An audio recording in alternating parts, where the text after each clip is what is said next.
ہمارے بعض خطبہ، بعض مقررین، بعض سیاسی لیڈران، ان حضرات نے سنسنی خیز بنانے کے لیے اس میں مبالغہ آرائی سے کام لیا، ساری قوم کو دہشت زدہ کر دیا، اتنی لاکھ لڑکیاں یہ ہو گئیں۔ کس نے بتایا اتنی لاکھ ہو گئی؟ بات یہ بے ثبوت ہے، جھوٹی ہے۔ ہاں یہ صحیح ہے، کچھ لڑکیاں ہر جگہ اس طرح کے گمراہ کن پروپیگنڈے کا شکار ہو گئی۔ جو پروپیگنڈا کیا جا رہا ہے، اگر تم ہندو بن جاؤ گی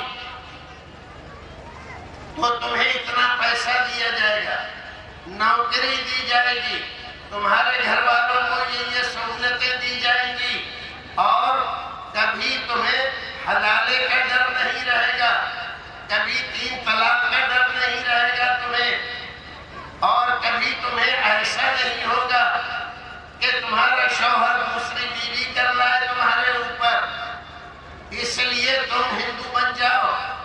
ذرا سوچو تو، یہ مسلمان کو تو ہندو بنا رہے ہیں، لیکن کیا ہندو لڑکی، ہندو لڑکا اگر ایک اپر ذات کا، بڑی ذات کا، چھوٹی ذات کی لڑکی سے محبت کرے اور شادی کرنا چاہے، کبھی تم نے دیکھا ہے کہ اس کے ماں باپ، اس کی برادری، اس کی جاتی اس کی اجازت دیتی ہے؟ نہیں جاتی۔ جس ہندو دھرم میں ذات پات کا نظام اتنا سخت ہو، ہزاروں سالوں سے جن کو ہندو مانتے اپنا بھائی مانتے، ان کو اتنے اتیاچاروں سے، ظلم سے، زیادتی سے، پیڑا سے، تکلیف سے انہوں نے گزارا ہو، ہزاروں سالوں تک غلام بنا کر، غلاموں کے بھی کچھ حقوق ہوتے ہیں، ان کے کوئی حقوق نہیں رکھے، اور ان کو کہہ رہے تم بھی ہندو ہو، وہ بھی ہندو ہیں، تمہارے کنویں سے پانی نہیں بھر سکتے، تمہارے ساتھ مندر میں جا کے پوجا نہیں کر سکتے، اپنی بارات اپنے بچے کو گھوڑے پر بٹھا کر تمہارے محلے سے نہیں گزر سکتے، ان کے ساتھ تمہارا یہ حال ہے۔ تم کیا سوچتے ہو تمہاری بچی جائے گی تو وہ تمہاری بچی کو وہ قبول کر لیں گے؟ اور میں اپنی بہنوں سے، اپنی بچیوں سے یہ کہنا چاہتا ہوں، غور کر لو، سوچ لو، کسی جلد بازی میں کوئی غلط قدم مت اٹھانا، محبت کسی فراڈ کے چکر میں، 1 2 نہیں، جیسے یہ واقعات ہو رہے ہیں نا کہ مسلم لڑکی غیر مسلم لڑکے کے ساتھ بھاگ گئی، ایسے ہی واقعات یہ بھی ہو رہے ہیں کہ مسلم لڑکی کو فریب میں مبتلا کیا، گھر کا زیور بھی منگوا لیا اور لے کر فرار ہو گیا، اور لے کر گیا اپنی ماں کو کہا کہ بہو لایا ہوں، تو ماں نے گالیاں دی، تو دکھایا کہ اتنا زیور لایا ہوں، سونا، بڑی بلائیں لی، اچھی طرح سے رکھا۔ جب ماں نے اس کا سب کچھ لے لیا، تب اس کے بعد اس کے بدن سے وہ کپڑے بھی اتروا لیے اور اپنے پرانے کپڑے دیے کہ لے یہ پہن اور چل باورچی خانے میں کام کر۔ تو وہ کہہ رہی ہے یہ کیا؟ ارے میں تو اتنا یہ لائی ہوں، وہ لائی ہوں، کہ چل بھول جا۔ وہ سمجھ رہا ہے نا کہ جتنا بڑا کانڈ اس نے کیا ہے، اب اس کے ماں باپ اس کو قبول نہیں کریں گے اور نہ اس کے پیچھے آئیں گے، نہ اس کو ڈھونڈیں گے، نہ اس کے خلاف کوئی تھانے میں رپٹ لکھوائیں گے۔ اب تو یہ مفت کی غلام مل گئی ہے، اور بدقسمتی بدقسمتی سے وہ جس کے ساتھ بھاگی تھی اس کی ذات پات پوچھی نہیں کہ وہ کیا ہے کیا نہیں ہے. وہ ایسا بندہ تھا جو خنزیر کھاتا تھا. تو دوسرے دن وہ خنزیر کا گوشت لایا کہ چل اس کو پکا. انہوں نے کہا میں نہیں پکاؤں گی. تو 2 لاتیں ماری اور گالی دی. 6 پکائے گی نہیں, تو پکائے گی اور بچ رہے گی. اب روتی جا رہی اور پکا بھی رہی ہے. اور جب پک گیا تو کہا کھا. کہا میں نہیں کھاؤں گی, مر جاؤں گی. کہا مرنا تو تجھے ہے لیکن اتنی آسانی سے تھوڑی, زبردستی اس کے منہ میں. اب وہ الٹیاں کرتے کرتے بے حال ہو گئی. کسی طرح سے اس سے چھڑا کر اب یہ 4تھا دن ہوا تو اپنے 4 دوستوں کو لایا اور کہا تمہارے لیے ایک تحفہ لے کر آیا ہوں. کہاں ہے تحفہ؟ تو اس کو بلایا. دیکھا کہ لڑکی حسین جمیل ہے, خوبصورت ہے. تو کہا کیا ہے؟ کہا کہ تمہارے لیے لایا ہوں. رات تمہاری, یہ تمہاری, اب تم جانو جو چاہو کرو. 4 لڑکے رات بھر اس کے ساتھ جو کچھ بھی کرتے رہے. یہ ایک واقعہ نہیں ہے, سینکڑوں واقعہ ہوئے ہیں. رپورٹ اس لیے نہیں ہوئی کہ ماں باپ کے لیے اب وہ لڑکی مر چکی ہے, اب اس سے کوئی واسطہ نہیں. کیا کیا جائے, کس سے شکایت کی جائے اور کہاں رویا جائے اور کہاں ماتھا پھوڑا جائے اپنا. ایسے واقعات ہماری قوم کی لڑکیوں کے ساتھ ہو رہے ہیں اور ہماری لڑکیوں کی آنکھوں پہ پٹی بندھی ہوئی ہے. ماں باپ اچھی تعلیم کے چکر میں مخلوط تعلیم میں لڑکیوں کو بھیج رہے ہیں, بے پردہ بھیج رہے ہیں, میک اپ کر کے بھیج رہے ہیں. اس کے پاس بڑے بڑے قیمتی موبائل ہیں اور نہیں پوچھ رہے ہیں کہ ہم نے تو دلوایا نہیں, یہ لائی کہاں سے ہے, اس کے پاس پیسے کہاں سے آ رہے ہیں. نئے نئے لباس, نئے نئے میک اپ کے سامان اور نئے نئے بیگ, یہ سب کہاں سے آ رہے ہیں.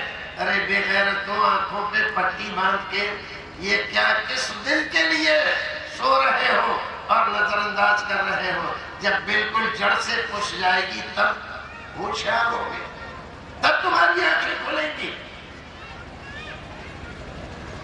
تو جو قوم اپنے بھائیوں کو, اپنے قوم کی جن کو ہندو ہی کہتے ہیں, ان کی لڑکیوں کو اپنے لڑکوں کے گھر میں نہ بسائیں, وہ تمہاری لڑکیوں کو لے جا کر عزت سے رکھیں گے. تمہاری سمجھ میں یہ بات نہیں آ رہی ہے. یہ ورن ویوستھا والے لوگ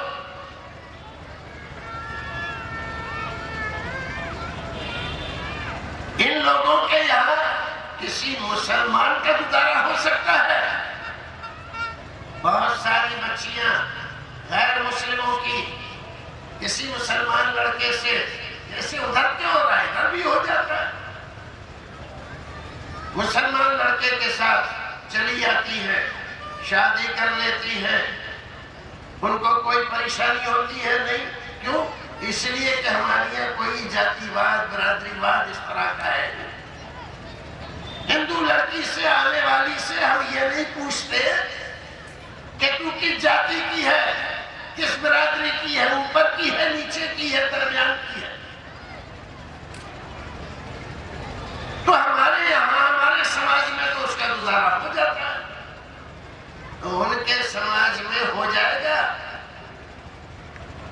شودروں کی لڑکیاں کسی ویش کے یہاں, کسی چھتری کے یہاں, کسی برہمن کے یہاں چل جائیں گی. اس کی ساس, اس کے خاندان والے اس کو گوارا کریں گے؟ گوارا نہیں کرتے. یہی کرتے جو میں نے ابھی بتایا. ایک واقعہ یہ کرتے ہیں اور یہی ہوگا. اس سے پہلے کہ دیر ہو جائے, تمہارے گھر میں کوئی ایسا حادثہ ہو جائے بچیوں کو بٹھا کر سمجھاؤ، ان کو دینی تعلیم دو، مسجدوں کے دروازے ان کے لیے کھولو۔ ہمارے علماء کرام نے بہت زمانے سے اس کو اپنی کامیابی، اپنی بہت بڑی بہادری سمجھ رکھا ہے۔ نہیں جی، ہم نے فتویٰ جاری کر دیا ہے، عورت مسجد نہیں جائے گی، جائے گی تو فتنہ ہو جائے گا۔ اور ہم کہہ رہے تھے رسول اکرم کے فرمان سے ٹکرانے کی کوشش کرو گے تو فتنے تمہارے گھروں میں جنم لیں گے، تمہارے گھروں سے فتنے اٹھیں گے۔ اب دیکھ لو فتنے اٹھ رہے ہیں۔ اگر ان عورتوں کو، ان بچیوں کو مسجد میں جانے دیا جاتا، ان کو کلام اللہ سنایا جاتا، یہ خطیب کا خطبہ سنتی، رسول کے فرامین سنتی، پردے کے احکام سنتی، عفت و عصمت کی تعلیم سنتی، پاکیزگی کیا چیز ہے، حلال کیا ہے، حرام کیا ہے، جہنم کیا ہے، جہنم کی وعیدیں کیا ہیں، جہنم کے عذابات کیا ہیں، اور اس میں کتنے دفعے ہیں۔ ان چیزوں کو اگر یہ جانتی، سنتی، تو ایسی حرکتیں ہوتی کیا؟ اسلام چاہے نہ رہے، لیکن ہمارا فقہی مذہب ضرور باقی رہنا چاہیے۔ یہ ہے وہ حماقت جو ہم ایک زمانے سے کر رہے تھے۔ آج تو دوسرے لوگ بھی کہنے لگے، ہمارے رسول پر صلی اللہ والے بھی کہنے لگے کہ ہاں جی، عورتیں مسجد میں جا سکتی ہیں۔ اب تو کم سے کم آنکھیں کھولو اور مسجد میں ان کو جانے دو، عالموں کی باتیں سننے دو، اللہ رسول کی باتیں انہیں سناؤ، تاکہ یہ جان لے کہ مسلمان ہونا کتنا بڑا قابل فخر معاملہ ہے۔ مال کے لیے بھاگ رہی ہے، مال کیا چیز، مال کی حیثیت کیا ہے؟ کوئی حیثیت نہیں ہے مال کی، یہ دنیا کا ہے، یہی ختم ہے۔ ایمان ہے، اگر تمہارے دل میں اس کی حیثیت ہے، یہاں سے قبر میں، برزخ میں، محشر کے میدان میں، پلسرات پر، یہاں تک کہ جنت تک تمہارے ساتھ ہے، اس کو سلامت رکھنے کی ضرورت ہے۔ اور وہ سلامت رہتا ہے رسول اکرم کے فرامین پر عمل کرنے سے، آپ کی سنتوں کو اپنانے سے۔ تو اللہ کے واسطے میں اپنے علماء کرام سے، تمام مسالک کے علماء کرام سے، اگر آپ مسجد نہیں بھیج رہے ہو چلو مت بھیجو، لیکن کوئی ایسا بندوبست کرو کہ ان عورتوں کو، ان بچیوں کو اللہ اور اس کے رسول کا کلام سنایا جائے، ان کو پتہ چلے اسلام کیا ہے، ایمان کیا ہے، اور وہ کتنا بڑا گناہ کر رہی ہیں یہ بھی پتہ چلے۔ جو قدم وہ اٹھا رہی ہیں، یہ قدم کتنا ان کے لیے، کتنا ان کے خاندان کے لیے، اور کتنا ان کی ملت کے لیے گھاتک و خطرناک ہے۔ اسی طرح سے میں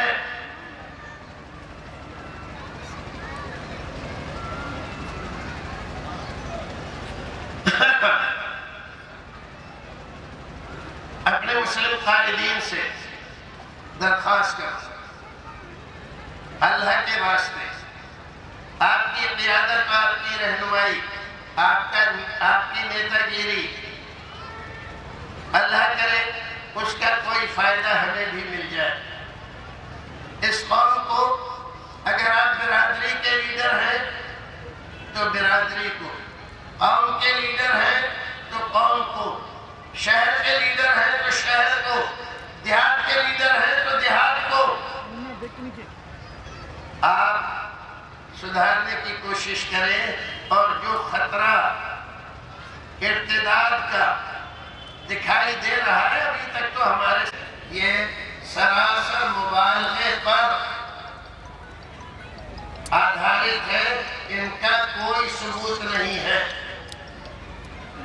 لاکھوں کی تعداد، ہزاروں کی تعداد، ہاں کچھ ضرور ہر علاقے میں، آپ کے شہر کے، آپ کی ذمہ داری ہم دیکھنا چاہتے ہیں کہ آپ کیا کر رہے ہیں۔ اللہ کے واسطے علماء سے مل کر، برادری کے لوگوں سے مل کر، وہاں کی مقامی آبادی کے ذمہ داروں سے مل کر کوئی نہ کوئی قدم ایسا اٹھائیے کہ اس بری مصیبت سے ہم نکل سکیں۔ میں اپنے علماء اور خطبہ سے عرض کروں گا کہ جمعے کے خطبے، اس کے علاوہ آپ کے جو دروس ہیں، ان دروس میں اسلام نے عورت کو کیا مقام دیا ہے، کیا اس کا درجہ ہے، یہ بتائیں، اور خاص طور سے مسلم نوجوانوں کو بتائیں تمہاری ذمہ داری ہے اپنی شریک حیات کے ساتھ بہتر سلوک کرو۔ جو ہمارے یہاں بہت سارے جاہل نوجوان عورتوں کے ساتھ بدسلوکیاں کرتے ہیں اور بات تھانے تک جاتی ہے، عدالت تک جاتی ہے، پھر جیلوں کے چکر ہونے لگتے ہیں۔ ان کو روکنے کی ضرورت ہے، ان کو بچانے کی ضرورت ہے۔ تو خطبہ حضرات ان باتوں پر خصوصی توجہ دیں، اپنے درسوں میں اور محلے میں بھی، درسوں میں عورتوں میں، اگر مسجد میں نہیں آ رہی عورتیں تو محلے میں انتظام کر کے پردے کا انتظام کرو، عورتوں کو بٹھاؤ اور ان کو بتاؤ اور ان کو سمجھاؤ۔ اسی طرح سے مسلم والدین سے میں عرض کرنا چاہتا ہوں کہ اللہ رب العزت نے آپ کو اولاد دی ہے، آپ نے اللہ سے مانگی تھی، اس نے دی ہے، آپ کی خواہش تھی، اللہ نے خواہش پوری کی ہے، لیکن اللہ نے کہا ہے یا ایھا الذین آمنوا قوا انفسکم واہلیکم نارا، اپنے آپ کو اور اپنی اولاد کو جس طرح سے دنیا میں پریشانی سے بچانے کا انتظام کرتے ہو، قیامت میں جہنم سے بچانے کا بھی انتظام کرو۔ یہ تمہاری ذمہ داری ہے۔ بچے بھوکے کھائیں پیئیں، بلڈنگیں بنا دو، فیکٹریاں بنا دو، جہنم میں جائیں گے، جنت میں جائیں گے، اس کی فکر نہ کرو، یہ حماقت ہے، یہ بے وقوفی ہے۔ آپ عقل مندی کا کام نہیں کر رہے، آپ اپنے آپ کو سدھار دیکھیے، لیکن وہ ایسا ہے کہ اس کے پاس سرکاری نوکری تو ہے نہیں۔ اچھا جی، رد کر دیا، سرکاری نوکری نہیں ہے۔ دوسرا آیا، سرکاری نوکری تو ہے لیکن وہ ہماری لڑکی کا جوگ نہیں۔ کیوں نہیں ہے جی؟ ہماری لڑکی کا رنگ بہت کھلا ہوا ہے اور وہ تھوڑا سانولا ہے۔ اچھا جی، وہ سانولے کی وجہ سے رد کر دیا۔ ایک اور رشتہ آیا، اجی وہ ٹھیکنا ہے۔ ایک دوسرا آیا، اجی وہ لڑکا بہت لمبا ہے، ہماری لڑکی کی کہ قد چھوٹا ہے۔ ارے اللہ کے بندو، تو کسی کمہار کو آرڈر دے کر وہاں سے بھروا لو۔ کیسے پاگل لوگ، سب آدم کی اولاد ہے، اسی ہی ہے، کوئی گوری ہے، کوئی سانولی ہے، کوئی لمبی ہے، کوئی گٹی ہے۔ اب اس کی ناک ٹیڑھی ہے، اس کی ناک ایسی ہے، اس کے سر پہ بال نہیں ہے، اس کا یہ نہیں ہے۔ ان بنیادوں کو لیے ہوئے بچی کی عمر ہو گئی 30 سال، اب رشتے آنا بند ہو گئے۔ اب کہہ رہے مولوی صاحب کے وظیفہ بتائیے، مولوی صاحب کے ہاتھ وظیفہ ہوتا ہے۔ جب وقت تھا رشتے آ رہے تھے تو تم اپنے اس میں لگے ہوئے تھے، دیار بندی میں۔ ایسا ہونا چاہیے۔ تب اس وقت برادری یاد آ رہی، تب ٹھگنا اور لمبا یاد آ رہا، تب تو کیا نہیں۔ اب رشتے نہیں آ رہے ہیں، اب لڑکی مجبور اپنے جذبات سے، عمر ہی ایسی ہے۔ اب اگر کوئی غلط قدم اٹھاتی ہے تو کیا وہ صرف وہی ذمہ دار ہے؟ تم ذمہ دار نہیں ہو، تم بھی برابر کے ذمہ دار ہو۔ اگر وہ زناکاری کر رہی ہے، تم بھی زناکار کے باپ ہو، بڑھوے کی زندگی گزار رہے۔ 4 طرح کے معیار ہیں، حسب و نسب، حسن و جمال اور مال اور دین، یہ 4 چیزیں بتائی،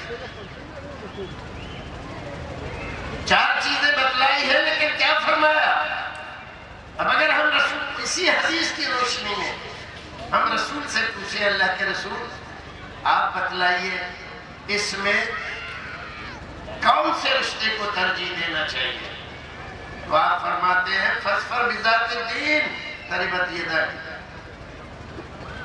دین کو زیادہ اہمیت دے، حسب و نسب ایک رات میں ختم ہو جاتا ہے۔ بچی نے ایک غلط قدم اٹھا لیا، سارا حسب و نسب ضائع ہو گیا۔ حسن و جمال، ایک بیماری ہو گئی، ٹائیفائڈ ہو گیا، حسن و جمال جاتا رہا، آگ لگے گھر میں، سارا مال جل گیا، ایک رات میں ختم ہو جاتی ہے سب۔ دین ہمیشہ باقی رہتا ہے۔ رسول یہ فرما رہے ہیں تو ہمیں چاہیے، اور رسول یہ بھی فرما رہے ہیں اگر ایسا نہیں کرو گے تب ناکامی کا منہ دیکھو گے۔ تو ناکامی کا منہ دیکھ رہے ہیں مسلم بچے اور بچیاں، آپ کوشش کریں، آپ کے بچے ہیں، کہیں پروگرام ہو رہا ہے دینی، اس میں بھیجیں ان سے کہیں کہ جاؤ فلاں پروگرام اٹینڈ کر کے آؤ۔ ہفتے میں ایک دن 2 دن کی چھٹی ہوتی ہے، ان سے کہو، مولی صاحب سے کہو کہ یہاں پر رکھیے، ان کو نماز سکھائیے، دین سکھائیے، عقیدہ سکھائیے۔ ایسے مواقع نکالو، سب لوگ اپنے اپنے گھر سے اپنا ٹفن لے کے آئیں، یہیں پر سب لوگ کھائیں، بغیر خرچے کے دین سیکھے یہاں ایک۔ کیوں نہیں ایسا کرتے؟ مسالک کے ذمہ داران سے بھائیوں، جب اسلام نہیں رہے گا، مسلمان نہیں رہے گا تو مسلک کہاں ہے؟ اسلام اور مسلمانوں کو بچانے کی اس وقت ضرورت ہے، ان کو بے حوصلہ ہونے سے بچا لو۔ اللہ رب العزت ہمیں اور آپ کو نیک عمل کرنے کی توفیق عطا فرمائے۔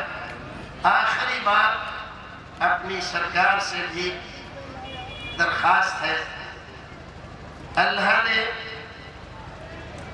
آپ کو یہ موقع دیا کہ ہندوستان کی جنتا کو آپ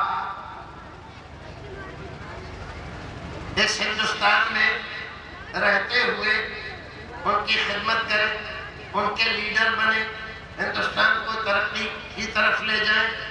لیکن جو صورتحال ہے ہم دیکھ رہے ہیں، ہمارے بچپن کا ہندوستان اور آج کا ہندوستان، کیا عجیب پھلواری تھی ہندوستان، جس میں ہر رنگ کا پھول خوشبو بکھیر رہا تھا، رنگ بکھیر رہا تھا، اور تمام اپنی اپنی جگہ پر لوگ خوش تھے۔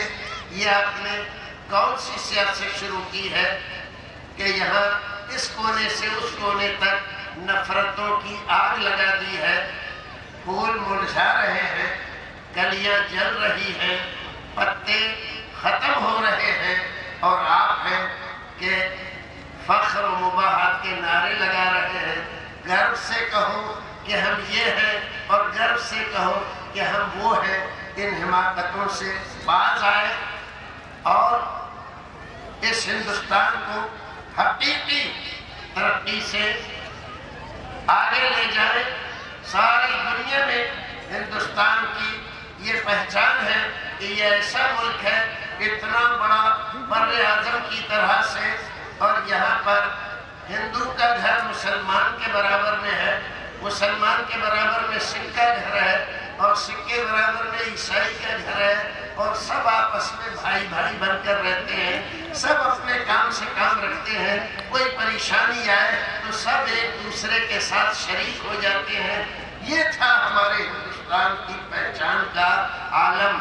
آج ساری دنیا میں ہماری بدنامی ہو رہی ہے، فسادات کی، لڑائیوں کی، اور عبادت خانوں کے توڑے جانے کی۔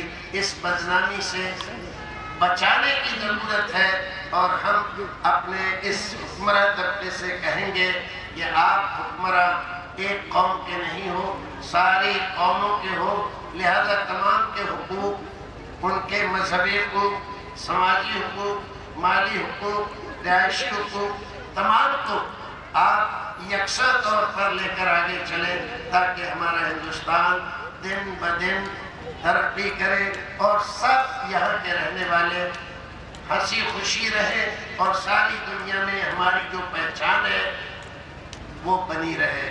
اللہ رب العزت ہمیں اور آپ کو نیک عمل کرنے کی توفیق عطا فرمائے، اور جو باتیں کہی گئی ہیں پروردگار ان پر ٹھنڈے دل سے غور کر کے عمل کرنے کی توفیق عطا فرمائے۔ وآخر دعوانا الحمدللہ رب العالمین۔ جزاکم اللہ خیر و احسن الجزاء۔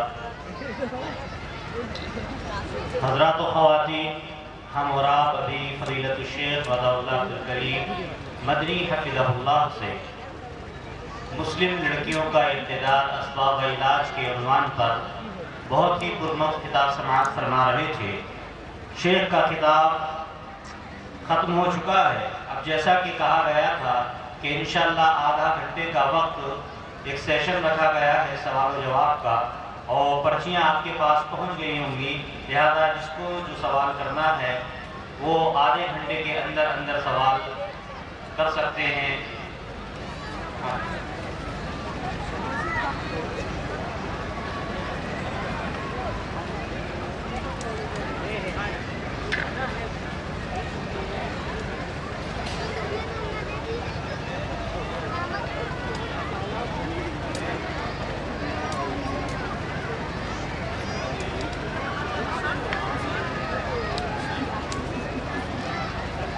اب آپ سے درخواست کی جاتی ہے کہ پر بیٹھے رہیں۔ یہ آدھے گھنٹے کا صرف پروگرام ہے، انشاءاللہ اس کے بعد میں پروگرام اختتام پذیر ہو جائے گا۔ سوال جواب کا سیشن ہے، کچھ سوالات آئے ہیں۔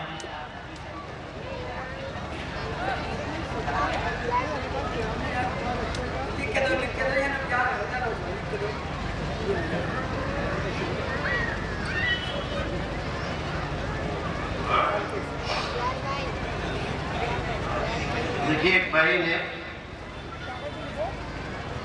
غسل کا طریقہ پوچھا ہے۔ دیکھیے، غسل کے طریقے اور اس طرح کی چیزیں تمام مقامی علماء سے جو ہماری مسجد کے امام ہیں ان سے کہنا چاہیے کہ آپ پوچھ رہے ہیں، یہاں تو سارے لوگ ہیں نہیں، نہ نوجوان ہیں، نوجوانوں کو زیادہ ضرورت رہتی ہے مسجد میں درس میں بیان کریں اور پریکٹیکل کر کے وہاں پر دکھائیں کہ ایسے کرنا چاہیے، تو اس سے زیادہ فائدہ ہوگا۔ اب آپ سن لیجئے مختصر طور پر۔ غسل کئی طرح کے ہوتے ہیں۔ ایک تو جیسے گرمی زیادہ ہو رہی ہے تو ہم نے غسل کر لیا، ایک غسل واجب ہے، ہمارا جسم سارا ناپاک ہو گیا، اب ہمیں پاکی حاصل کرنا ہے، تو ایسا غسل اگر کرنا ہے تو آپ طریقہ اس کا یہ ہے کہ پہلے آپ زیر ناف سے نیچے کا سارا بدن اچھی طرح سے مل کے دھوئے۔ صابن وغیرہ اگر لگاتے ہیں آپ تو صابن سے اچھی طرح سے آپ نے دھویا، سنتشٹ ہو گئے کہ ہاں ادھر کی اس حصے کی پاکی ہو گئی۔ اب اس کے بعد آپ پانی لے کر وضو کریں۔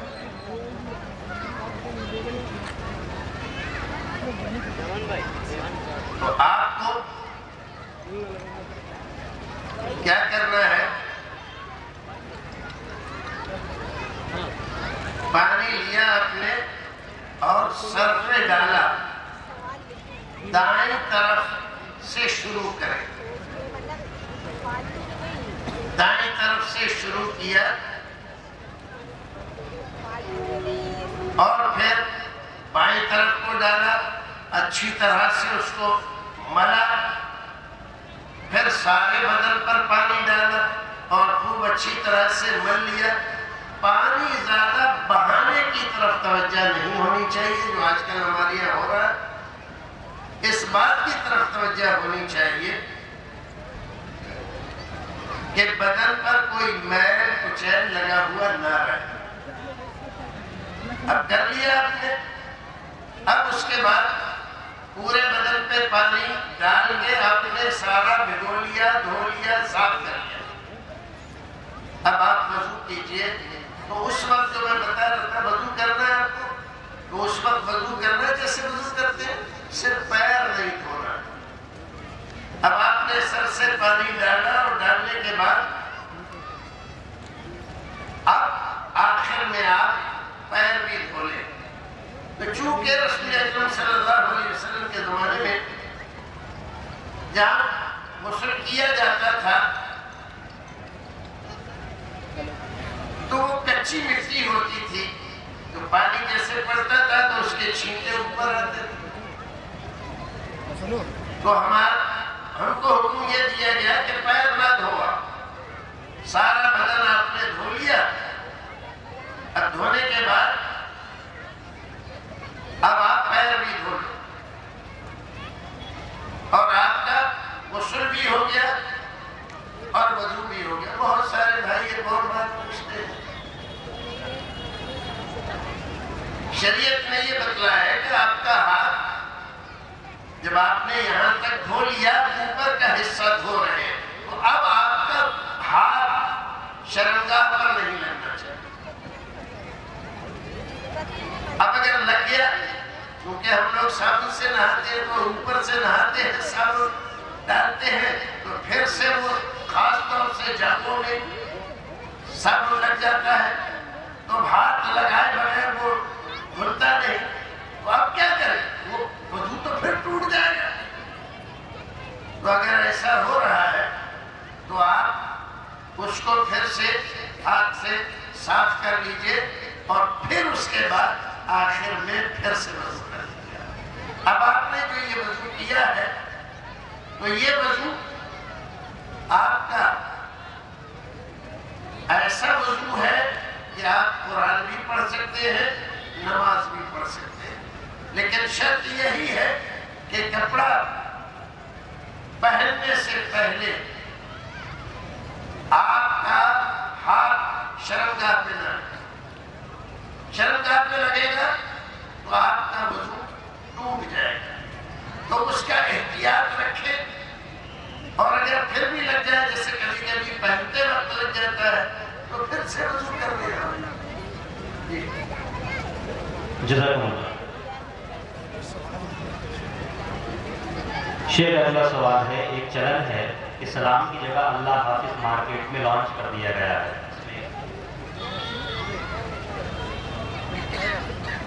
دیکھیے، شریعت نے جس چیز کو جہاں پر بتایا ہے اس کی جگہ پر کوئی بھی دوسری چیز جاری نہیں کرنا چاہیے۔ رسول کا بتایا ہوا طریقہ تمام طریقوں میں بہتر ہے۔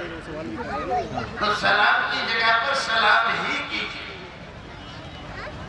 اور ویسے آپ نے سلام کیا اور سلام کرنے کے بعد آپ نے اللہ حافظ کہہ دیا، تو بعض لوگ اس پر بھی بڑا جھگڑا کرتے ہیں کہ اس کا ثبوت کہاں ہے، اس کا ثبوت کہاں ہے۔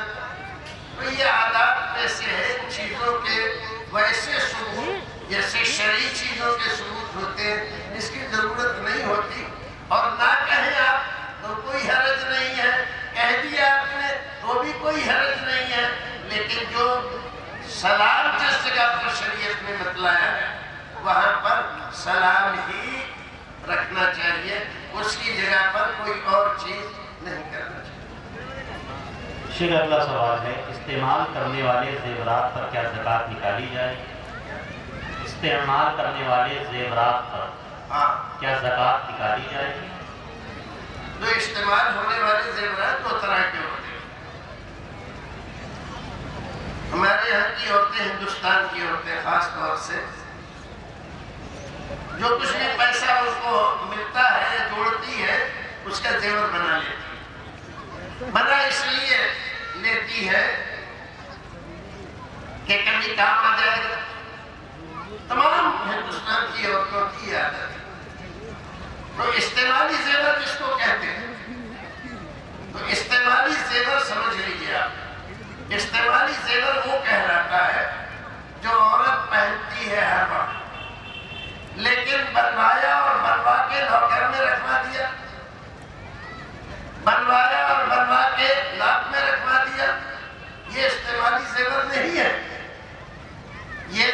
لیے بنوایا گیا ہے تاکہ زکوٰۃ سے بچ جائے۔ تو زکوٰۃ سے بچنے کے لیے جو زیور بنوایا گیا ہے وہ زیور استعمالی نہیں ہے۔ باقی جو استعمالی زیور ہے جیسے چوڑی، جیسے بندے، جیسے ناک میں نتھنی یا کوئی اور چیز، تو یہ استعمالی کہلاتے ہیں جو ہر وقت پہنتی ہے۔ تو جو ہر وقت پہنتی رہتی ہے، علماء کے ایک گروپ کا یہی کہنا ہے کہ استعمالی زیور پر زکوٰۃ نہیں ہے، لیکن استعمالی وہی ہے جس کو ہر وقت پہنتی ہے۔ کسی کا عقیقہ، کسی کا ولیمہ، کسی کی شادی لا کر سے نکلوایا اور پہنی اور 2 گھنٹے وہاں پر دکھایا اور لا کر پھر سے بند کر دیا، یہ استعمالی نہیں ہے، یہ اپنا اسٹیٹس دکھانے کے لیے، یہ زکوٰۃ سے بچنے کے لیے، تو اس کو استعمالی نہیں کہتے، اس کی زکوٰۃ دینی چاہیے۔ جی شیخ، اگلا سوال ہے، کیا مسجد میں بیمار اور پریشان حال کے لیے اعلان کرنا کہ اللہ تبارک و تعالیٰ بیمار کو شفائے کلی عطا فرمائے درست ہے؟ درست ہے، اس میں کوئی حرج نہیں ہے۔ رسول اکرم کے پاس بہت سارے باہر کے وفود آتے تھے، پریشان حال بھی ہوتے تھے، تنگ حال بھی ہوتے تھے، تو آپ ان کے لیے لوگوں کو توجہ دلاتے تھے کہ تمہارے بھائی ہیں، ضرورت مند ہے، ان کی مدد کرو، تو صحابہ کرام لا کر ان کو دیتے تھے، چلتا تو اس میں کوئی حرج نہیں۔ کسی کی دعا کے لیے درخواست کرنے میں بھی کوئی حرج نہیں ہے۔ یہ ساری ضروریات اور مباحات میں سے ہے۔ شریعت نے فرمایا ہے ایک قاعدہ، وَمَا سَكَتَ عَنْهُ فَهُوَ عَفْوٌ۔ قرآن، حدیث، رسول، اللہ جس بات کے بتانے سے خاموش ہے، نہیں بتایا اس کے بارے میں کچھ بھی، فَهُوَ عَفْوٌ، تو وہ عفو ہے۔ زبردستی پوچھ کر اس کو حرام مت بنواؤ، اس میں تشدد مت کرو، ہو رہا ہے، چل رہا ہے، چلنے دو۔ جب وہ حالت اس کی زیادہ خراب ہو جائے اور وہ ایک رسم بن جائے، تب علماء کرام خود بیان کریں گے کہ یہ بدعت کی جگہ لے رہا ہے، اس کو بند کرو۔ اس سے پہلے جائز ہے۔ جی شیخ، اگلا سوال ہے، کیا مسجد میں گم شدہ چیز کا اعلان کرنا درست ہے؟ مسجد میں گم شدہ چیز کا کوئی آدمی اعلان کرے تو آپ نے فرمایا کہ تم کہو لا ردہ اللہ علیک، اللہ تیری یہ چیز تجھے نہ لوٹائے، اس کو بدعا کہ وہ فَإِنَّ الْمَسَاجِدَ لَمْ تُبْنَى لِهَذَا، مسجدیں اس لیے تھوڑی بنائی گئی ہے کہ یہاں گم شدہ چیز تم تلاش کرو۔ اب کتنے سارے دیہاتوں میں آپ جا کر دیکھیں، مسجد مائک کا آئے کھولا، اب ہماری ایک سیڑھی کون صاحب لے گئے ہیں، جو صاحب لے گئے ہوتے جو ہمارا ایک بکرا جس کا رنگ کالا ہے، کل سے نہیں مل رہا ہے۔ مسجد اس لیے ہے اور مسجد کا فکر اس لیے ہے، یہ سب ناجائز ہے۔ گم شدہ چیز مسجد میں نہیں تلاش۔ جی شیخ، اگلا سوال ہے کہ کسی کی شادی ہوئی اور بیوی کا مہر نہیں دیا اور بیوی فوت ہو گئی، تو ایسی صورت میں مہر کسے دیا جائے؟ مہر اس کے وارثوں کا حق ہوگا، اس کے جو وارث ہیں، اس کے بیٹے، اس کی بیٹیاں، اس کے بھائی، تو ان کو وراثت میں اس کی جو وراثت تقسیم ہوگی اس میں یہ پیسہ رکھا جائے گا۔ مان لیجیے 50,000 اس کا مہر تھا اور نہیں دیا، فوت ہو گئی، تو اب یہ 50,000 اس کی وراثت میں رکھا جائے گا اور اس کے وارثوں میں تقسیم ہوگا۔ شیخ، اگلا سوال ہے کہ ایک حدیث ہے کہ آپ صلی اللہ علیہ وسلم نے فرمایا کہ جو شخص نماز صبح پڑھ کر اس سے پہلے کہ کسی سے بات کرے 100 بار مجھ پر درود بھیجے تو اللہ تعالیٰ اس کی 100 حاجتیں پوری کرے گا، 30 حاجتیں تو دنیا میں ہی پوری کرے گا اور